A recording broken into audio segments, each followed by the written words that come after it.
Well, after dismantling the Vols, run ruling them really, Vanderbilt is ready for a title run. Let's get after it.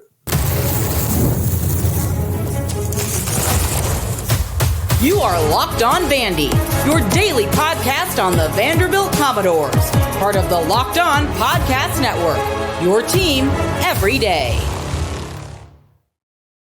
The Locked On Vandy podcast on the Locked On Podcast Network. I'm your host, Corey Burton. This is a weekend edition of the Locked On Vandy podcast. And today our focus is on the SEC baseball tournament. After dismantling the Sooners on Thursday, run ruling the Vols on Saturday, we're going to break that down, by the way. The Doors are poised to win the SEC tournament. All they have to do is get past the Rebels of Ole Miss. Trust and adaptability, those things have been key qualities that has made this team successful, not only recently, but since that ultimate midseason turnaround that we've been talking about. So a quick note about the game, due to some inclement weather coming in later on, they have moved the start time up to 1 p.m. local time. That's 12 noon East. That's noon local time. That's 1 p.m. Eastern for everyone wanting to watch this game. So if you're thinking this is going to be a late afternoon first pitch, if you try to tune in late afternoon, you're going to be sorely disappointed because that game will be over. Anyway, thanks for making Locked On Vandy your first listen each and every day. We're free and available wherever you get your podcast and on YouTube as a part of the Locked On Podcast Network. We're team every day. And today's episode is brought to you by FanDuel. Right now, new customers can get $200 in bonus bets when your first $5 bet wins. That's incredible. So, speaking of winning, Vanderbilt baseball has done nothing but that in this tournament. We talked about on the last episode the dismantling of the Oklahoma Sooners and how that kind of went down and how they were in control the whole time. J.D. Thompson threw a gem. And then you get to Saturday. They had Friday off because I think the other side of the bracket had to play their quarterfinal games. So Vanderbilt got a chance to rest a little bit. And then, I mean, I think they needed it. They didn't play the first 2 days either because of their seeding. So they're really kind of a fresh team right now. So they get a matchup with the Tennessee Volunteers, which is a very contentious matchup most of the time, or all the time, really, not most of the time. And one of those games that you go into it thinking, okay, this is going to be contentious. There's going to be a lot of trash talk. It's going to be back and forth. Haymakers are going to be landed on both sides. I mean, it was the quintessential bitter rivalry game. And so when you look at it that way, when you put it in that light, it brings it into it makes more sense as to why you think and why these two teams hate each other. And Tennessee, one team showed up, Tennessee didn't. And I think this game was moved up as well. I think there's some weather coming in tonight in Hoover, so the games were bumped up a little bit. So I thought this was going to be a noon first pitch. Tune in. Game's already over. They're talking about LSU, and LSU's warming up, and I'm like, whoa, what the heck? So it was, it was a really, really good game. And anytime you can dismantle your bitter rivals, anytime you can run rule them and only play 7 innings, that's even better because the whole, I think a lot more people are tuned in to college baseball right now because it's the SEC tournament, it's Hoover, it's postseason play, all that good stuff. And you get a chance. It's a more national stage than it is during the regular season. Not a lot of people probably watch the regular season series that weren't outside of Vanderbilt fans and Tennessee fans. Now I think the whole SEC world just saw what happened, and now I think the idea is that, okay, this Vanderbilt team is actually for real, and this is something that this team is, they had no letdown. They are as confident as ever. So here are some of my takeaways from this game. As I looked at the result, the adaptability was key, man. The weather was not conducive to home runs. The wind was swirling. So small ball was the way. And they scored 10 runs with no extra base hits. The steals were at a minimum. Like, they were genuinely playing small ball as it's intended to play. You hit singles, 13 singles to be exact. You move those guys over, you score runs, and you pitch extremely well. So adaptability was the key, because they've been hitting for pretty good power. And college baseball, a lot of teams are built around power hitting. Just ask the Georgia Bulldogs. They were built by power hitting, and that power hitting let them down, especially when they faced an ace, a first rounder. And so you have to be able to adapt to a different style of play. You have to be multiple. You have to be not multiple. You have to be versatile in what you can do. And you have to be able to adapt, because if you show up to the ballpark and the freaking wind is blowing and you can't drive one out of the yard, and you can't really even get a ball to carry, it just kind of hangs up. You have to keep the ball on the ground, and that's what Vanderbilt did. They played small ball, they hit singles, they got guys on base, and they just used the entire field. That philosophy came in handy, and something they've been working on all year long. They were a little bit more relaxed now, because I think the process of playing that style of baseball, it takes a while. Understanding, getting kids that want to hit for power, especially this generation, getting kids that want to keep the ball in the yard. They want to use the entire field. They don't let a good pitch go. If it's outside corner, you drive it to opposite field. You hit things up the middle. You just get guys on base, get them over, get runs in, let your defense go to work, who your defense is one of the tops in the league, if not the country, and you just go. And then when you have great pitching behind you, like Bowker pitched to beauty. He pitched 4 innings, struck out a bunch, didn't give up any runs, obviously. And then Fennell came in, pitched 3 innings, shut it down as well. The offense helped him make it a short game. They didn't have to use their pen, really. They used Connor Fennell, and that was it. So some guys got to rest, and now they're going to be ready for Sunday's game against Ole Miss. And so this is, these advantages are built in, and now you have a world of confidence too. Like, you walk into this Ole Miss game, and, RJ Austin continues to rake. He's been somebody that's been outstanding in this tournament. And you've got a team that just believes in itself. And this is a really, really good thing. And, you had that on Thursday, where they came into the tournament super focused, and they played extremely well behind J.D. Thompson, which I think, as much of an ace as he is, I think he's gotten some tough luck in some of his starts as far as run support or, costly errors, things like that, I think. But you just look at his stuff, and he runs it up there, and when he's on, he's really on. So hats off to him, hats off to the defense, hats off to the team. They build that confidence. They go into a game where Riley Nelson said, quote, "They don't like us, we don't like them."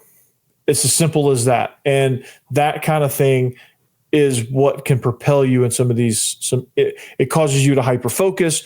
Anytime you get in a rivalry game, 2 things can happen. 1, you go into hyper-focus mode and you play above your level, or you hyper-focus on the wrong parts of the rivalry and you play outside of your realm, which means you make a ton of mistakes, you press, and you try too hard to beat them, when in all reality, you should just play your style of baseball, and you should play your game and just go. So they had the former as far as hyper-focus. They were just hungry, man. They just wanted to, and the weather played into their style, the style that they want to play with. They're not some launch pad of a team.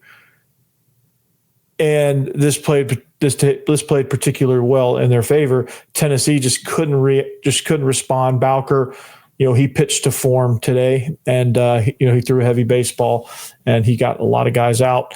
And this team has just got supreme confidence right now, and that's outstanding. To think about. That's scary to think about. You're getting hot at the right time. You're getting this confidence boost at the right time. You're heading into regionals. You're going to host a regional. You're going to get a national seed and host a super, and then you got to get to Omaha. So this team does have what it takes. And what are those things that they have that they need to be able to make a run like this? We'll talk about that next. But first, we're going to talk about FanDuel, because you know what? The NBA playoffs, going. These conference finals series are absolutely outstanding. SGA on one side, Tyrese Halliburton throwing up the Reggie Miller on the other side against the Knicks, and every night delivers highlight-worthy performances, man. You're down by 150 points with 2.5 minutes left in the game, and you make a comeback. That's insane. Momentum shifts there, can't miss moments, all of that, man, whether it's a game-winning shot or game-tying shot in the case of Tyrese Halliburton in game one, or a breakout player. There's never been a better time to get in on the action. FanDuel, it makes it easy to stay in the game before tip-off and live during the game. With player props, performance trends, and same-game parlays, fans have more ways than ever to play smart and win big. And I just can't help but be drawn to this Knicks Pacers series. It's the old school rivalry, man. These two franchises hate each other, and these two cities hate each other, and it's great.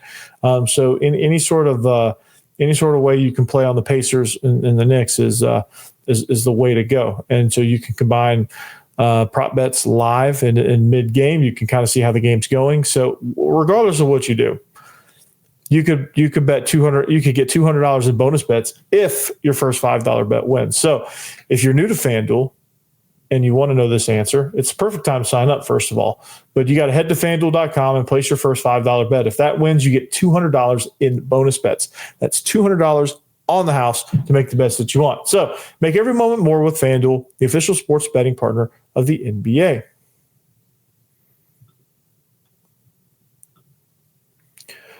Thanks for making Locked On Vandy your first listen each and every day. We're free and available wherever you get your podcasts and on YouTube as a part of the Locked On Podcast Network, your team every day. If you need a second listen, Locked On SEC is the place to go. Chris Gordy, phenomenal job there covering the best conference in all of the land. I wonder what he's got to say about the Ole Miss Vandy matchup in the SEC tournament. So that'll be fun.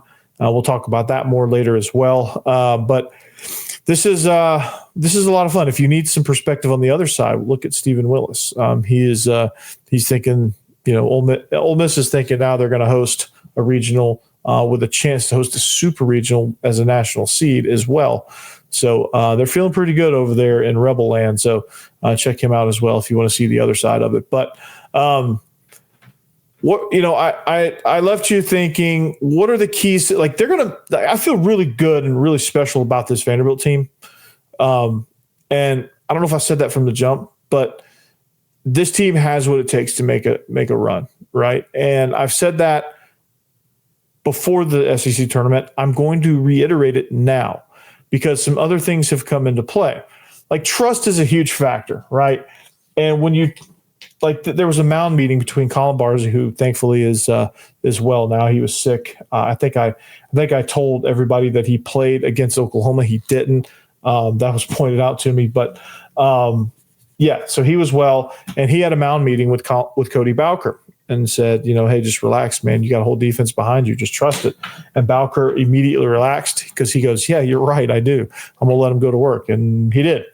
So, that kind of thing psychologically just puts you at ease. It relaxes you. You can execute.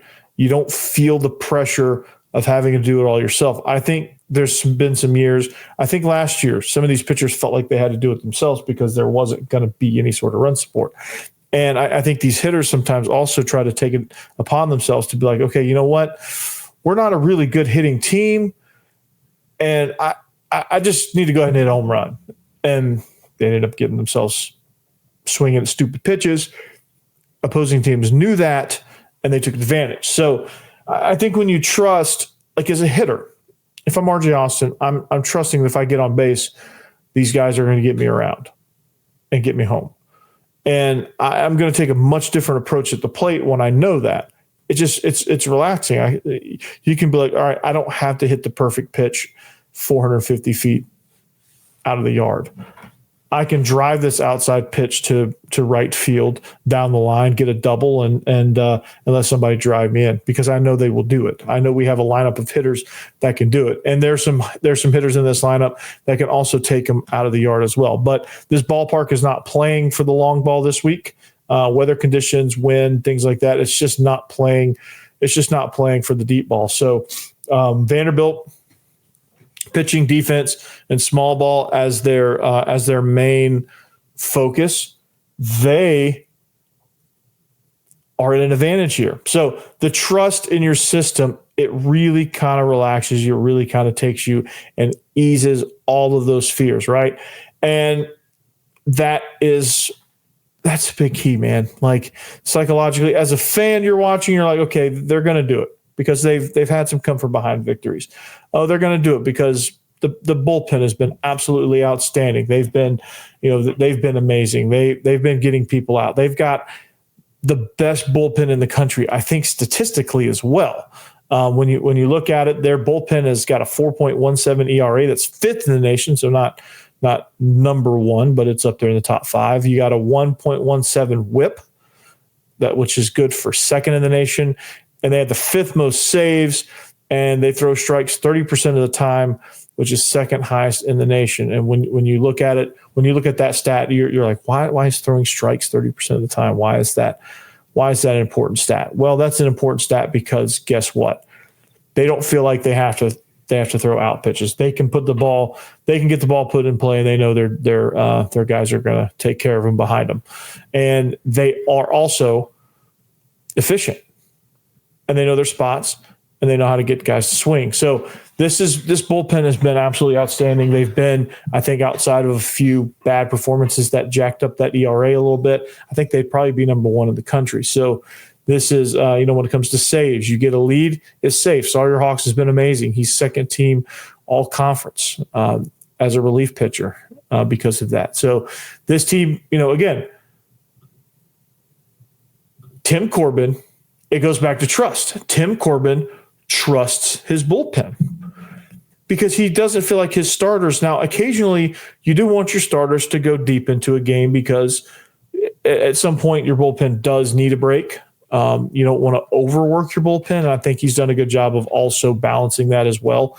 Like the game against Tennessee, like you give your guys a chance to rest a little bit. You throw out Connor Fennell in there who needs some good positive innings as well for, because he's going to come in handy during regional play. And you get an opportunity to do so by not wasting your bullpen sometimes. And he's done a good job of balancing that. But he trusts that he knows that if his starter can get to 5 innings, 6 innings, he knows his bullpen is going to take care of the rest. He's very confident in that. He trusts that. All right. He trusts. He has a lot of trust in Austin Nye, who's going to be I'd be surprised if he didn't. But freshman Austin Nye is going to get the start against Ole Miss, and to have trust in him is a pretty big deal because he went 2/3 of an inning, gave up 5 runs on 4 hits against Kentucky, his only start against an SEC team. Why do you have confidence in him? Well, you have confidence in him because you have a great defense and you have a team that has a great approach at the plate.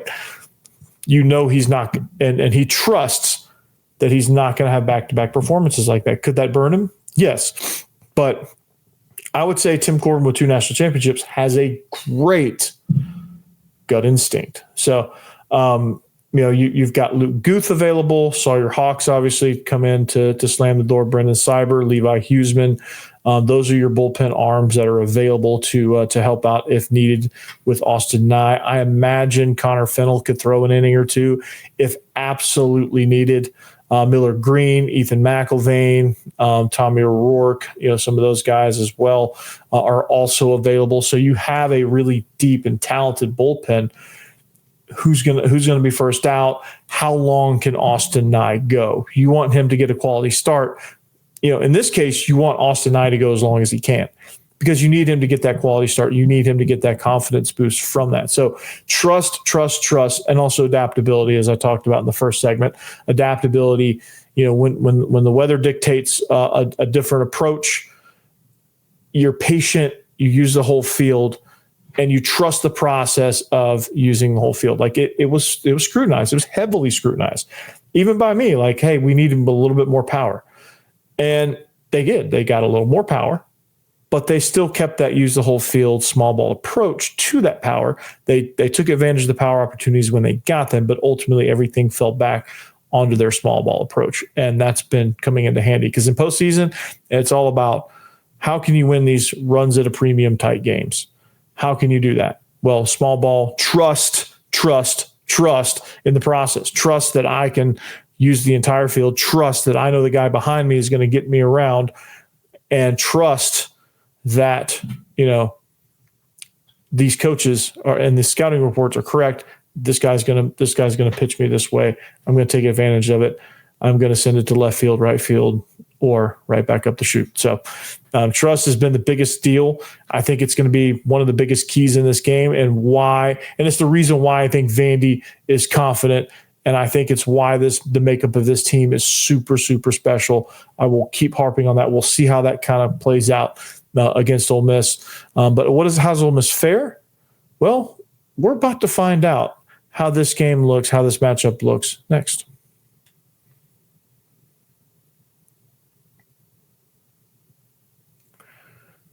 All right, welcome back. We are wrapping up the show here, Locked On Vandy on the Locked On Podcast Network. At Coach Burton 36 is my personal X account. If you want to follow that, at Locked On Vandy on all social media platforms. If you want to follow just the show, but if you want to hear my takes on everything else, Coach Burton 36, which I got to do more takes on everything else. But anyway, if I'm really excited about this game. I really am. This game is going to be a lot of fun. This game is going to be very interesting. This game is going to be, because Ole Miss is red hot, and Ole Miss was a team when this bracket came out.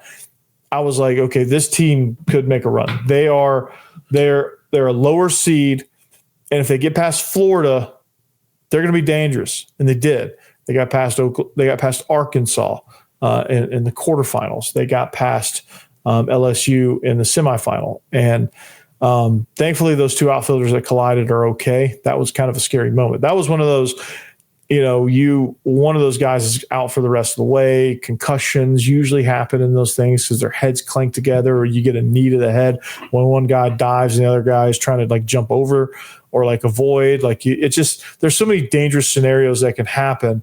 The probability of those two guys walking away from that collision, other than some soreness this morning and a bruise or two here and there, I think walking away from that relatively unscathed is probably a low probability. One of those guys probably more than likely, more times than not, usually walks away or usually gets carted away or walks away with a trainer, never to be seen for the rest of that game and maybe more, which Ole Miss got extremely lucky on that result for that injury, and I'm glad to see that those two guys didn't get hurt. And it's a dangerous thing. That's why communication is key. But again, every once in a while, it's one of those freak things that happen. I'm glad, like I said, those two guys are okay. But nonetheless, you get a matchup. You get a really special matchup, a rematch of 2019. So many comparisons are being made to this 2019 team. So many parallels are being drawn. This matchup is yet another one in that list of parallels, which is it a coincidence or is it history repeating itself? I don't know. But the way this team is made up, the confidence that this team has, the various ways in which this team has won, it only, you can only help to believe that, okay, this could be a special year. I'm pretty bold. I'm pretty bold sometimes. I'm not going to be bold to say they're going to hoist up a College World Series trophy, but I don't know, man. This team is special. We'll kind of see what they do in this situation here. You got Austin and I going, so that'll be an interesting scenario. But here's some keys that I drew on. Okay. The way Ole Miss plays and the way they came in and essentially locked down LSU. And LSU is one of the best teams in the country. I think they came in actually the number one. No, they can't be number one team in the country because, that would mean they'd be the number one seed, and they're not because Texas was the number one seed. But they come in red hot nonetheless. They come in a team that hits really great for power, and Ole Miss came in and shut them down. So this is going to turn into a pitcher's duel because both staffs are great. Vandy's bullpen is better, as I just talked about. They are top 5 in every category, and I think all but one category they're no worse than top 2. So this is a great pitching staff for Vandy. This is a great pitching staff for Ole Miss. And, you have to think with the weather conditions as well. Usually what precedes storms is a lot of wind, a lot of swirling wind, a lot of humidity, which also makes the ball not leave the yard as easily. And there's a lot of factors as well. Probably some pretty good heat in advance of this severe weather that's supposed to come through later on in the evening. So this is going to be a pitcher's duel. It's going to be a great pitcher's duel. And that means runs will be at a premium. So what's going to have to happen is this. One of the ways when you're going against a great pitching staff, okay, and your bullpen is better than the other teams, but the key in every game, really, you could probably put this second key for every single game, because one of the top keys to baseball in general. This one probably carries a little bit more weight because of the way this game is going to be. It's not going to be some run scoring fest. Sometimes you always want to get into the bullpen, but sometimes it just doesn't matter because you're going to score a bunch of runs no matter who's up there pitching. So it really doesn't matter. You just got to continue the hot streak. But in a game like this, where the margins are very thin, the gap between the pitching staffs is also very narrow, very thin, and your bullpen is slightly better, you want to, like against Georgia, and the matchup that could have been against Georgia, instead it was against Oklahoma, but in the matchup against Georgia, you had a team that hit extremely well, but they had a couple good starters, but overall their pitching staff wasn't great, and a lot of it was due to their bullpen. Well, what do you want to do? Well, what did they do? They got into their bullpen. And so if you can force Ole Miss pitchers to run deep into the counts, you can get their pitch counts up, and you could theoretically get to their bullpen a lot quicker. Because, if you got a guy that's on 94 pitches in the fourth inning, you're running into a scenario to where that manager has a lot of decisions to make, right? Mike Bianco has a lot of decisions to make in that regard. So if you can get them to their bullpen, you have a better chance of scoring just enough runs to get them ahead. Now, their bullpen's pretty good, but if you can get to their bullpen, wear out their arms, get guys, get them in a scenario to where they are having to make that decision because the pitch counts are too high, it puts them on their heels. It puts them in a different mind frame of, okay, we're getting to our bullpen because we have to, not because we want to. And that's a huge, huge mental edge.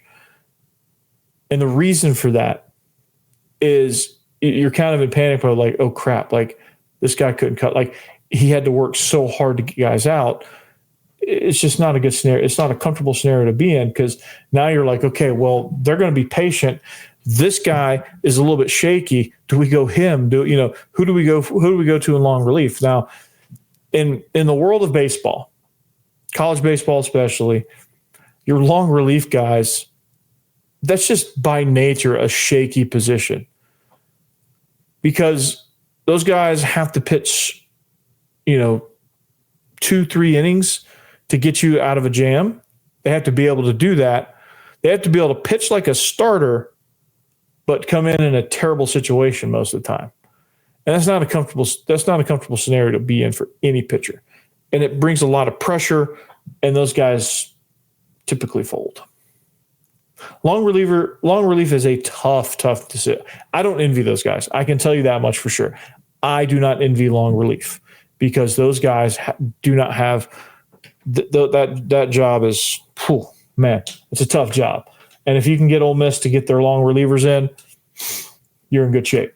Or if you can force them to try to make tough decisions about the bullpen, you're in really good shape. Now, if you let their starter get a quality start, get in there, and all they have to do is set you up in the 7th, set you up in the 8th, and slam the door in the 9th, it's not a good scenario, not a good thing. But luckily for Vandy, the small ball approach will come into handy because, like I said, runs are going to be at a premium.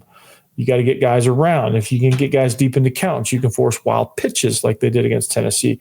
You can force these Ole Miss pitchers to do things uncharacteristically because they're trying to keep that pitch count down. So they're going to start getting the closer they get to the middle of the plate, the more opportunity there is to make a mistake. and the more opportunity there is for Vandy to jump on it, like a Colin Barzey or or Braden Holcomb or Brody Johnston or Rustin Rigdon or whoever is at the plate, Mike Mancini. There's a lot of guys that can drive the baseball. And I even mentioned one of the best ones, RJ Austin, Jonathan Vast. Like there's the whole lineup is dangerous. And so as you play small ball, that pitcher is either going to say, okay, do I get my pitch counts up and stay out of the zone and try to get them to chase? Well, if Vandy's being patient at the plate, they don't have to chase. And that gets in that psychological battle where you get high pitch counts, you get bullpen guys that come in that try to hit their spots, and eventually they're going to just throw one over the middle of the plate. Vandy's going to crush it. And then again, it's a razor's edge of a margin here to do. So if you're going down to the game, be careful. Note the start time has moved up. So hopefully you get a chance to catch it. Hopefully you get a chance to get this in before the severe weather rolls in. So, it's going to be, like I said, it's going to be a pitcher's duel, probably a pretty quick game. This will be it'll come down to a couple key vital things like, okay, the first team to 5 runs is probably going to win this game, if I had to guess, based on how the teams are performing at this moment. And that being said, this game is going to be a 21 to 19 game. It's going to look like a football score because I said it's going to be the first team to 5 runs. But that's all I got for this episode. If you like, subscribe. If you like what you hear, come back and see me. Otherwise, anchor down, and we'll catch you on the flip side.